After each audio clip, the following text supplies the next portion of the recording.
Hi, magandang araw sa inyong lahat. Welcome ulit kayo dito sa channel ko. Kahapon, nag-share ako about doon sa double yolk egg. Kung napanood mo na ang video yon, panoorin mo ulit ito para buo yung kaalaman na makukuha mo tungkol sa double yolk egg. At kung hindi mo pa napapanood, panoorin mo na. At pwede ka naman mag-like kung nagustuhan mo yung video at mag-subscribe. Pakipindot na rin ang notification bell para sa susunod na mga videos ay ma-notify kayo. At pakishare na rin sa ibang tao, baka sakaling ito ay isa sa mga gusto nilang topic. Pwede bang palimliman ang double yolk egg? Doon sa mga nababasa ko, no, kasi nagbabasa-basa ako, oo daw pwede. Pero kung gaano kataas ang mapipisa, yun lang ang hindi maganda. Kasi out of 1,000 double yolk eggs daw ang palilimliman mo or i-incubate mo, 1 hanggang 2 lang ang mabubuhay. Kasi may problema na ma-encounter. Kagaya ng space. Dahil 2 sila sa isang shell, syempre pag lumaki na yung embryo, unang problema nila ay yung space. Kakulangan sa space. Dahil 2 sila, mag-aagawan sila ng space. Dahil iisa ang shell na kinalalagyan nila.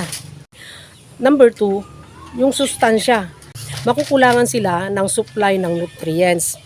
Kasi 2 sila na kukonsume doon. Habang lumalaki daw ang embryo, magkakaroon sila ng problema sa space. Kaya hindi nagiging successful minsan. So bukod dun sa space na problema nila, number 3 yung oxygen. Makukulangan sila ng space. At the same time, makukulangan na rin sila ng oxygen. Kasi nga, malaki na sila, pang isa lang dapat yung shell na yun.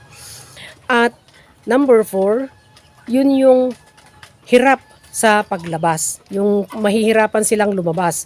Dahil 2 sila na nabuhay, lumaki man, limbawa, nabigyan sila ng chance na lumaki at lalabas na sana.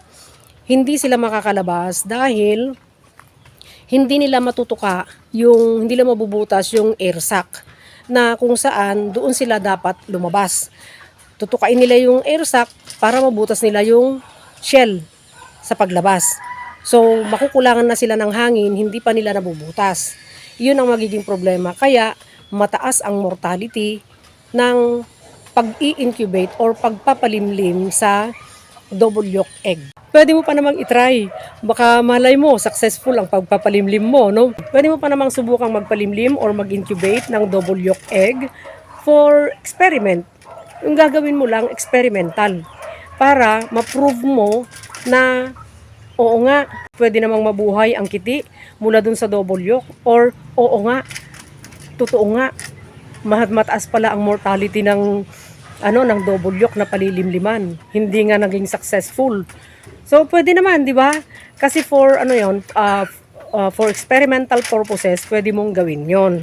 Kung may double yolk ka at interested ka na makita kung oo nga, ano bang tama, mapipisa ba sila or hindi sila mapipisa. So, sana nagkaroon na naman kayo ng idea, kaalaman dito sa video ito. At sana huwag kalimutang mag-like, mag-subscribe at pakihit ang notification bell para sa susunod na mga videos ay ma-notify kayo.